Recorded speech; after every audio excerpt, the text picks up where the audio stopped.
കരയോഗത്തിൻ്റെ ഉദ്ദേശശുദ്ധി മന്നത്താചാര്യൻ്റെ അന്നത്തെ കാലത്ത് മന്നം മുന്നോട്ട് വെച്ചത് കരയോഗത്തിനൊരു വലിയ ലക്ഷ്യമുണ്ടായിരുന്നു.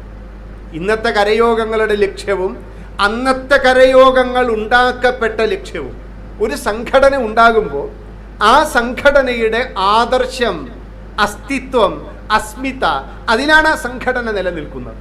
അതിന് മഹത്തരമായൊരു ലക്ഷ്യമുണ്ട്. ആ മഹത്തരമായ ലക്ഷ്യത്തിൽ നിന്ന് സംഘടന വ്യതിചലിച്ചാൽ ആ സംഘടന പിന്നെ ഭൂമുഖത്തുണ്ടാവില്ല. അതുകൊണ്ട് വ്യക്തി കേന്ദ്രീകൃതമായ സംഘടനകൾ വ്യക്തിക്ക് ശേഷം ഇല്ലാതാകുന്നത് പോലെ ആദർശം കൈവാങ്ങി ഒരു ദീപം മറ്റൊരു തലമുറയ്ക്ക് ദീപമായി കൊടുക്കുന്ന തലമുറയെ ലോകത്ത് നിലനിൽക്കും. പക്ഷെ മന്നത്താചാര്യൻ സ്വപ്നം കണ്ടുണ്ടാക്കിയ ആദർശങ്ങൾ ഇന്നത്തെ കരയോഗങ്ങളുടെ നിലനിൽപ്പുമായി ചേർത്ത് വെച്ച് നമ്മളൊരു താരതമ്യം ചെയ്യണം. എന്തിനാ താരതമ്യം? ഇല്ല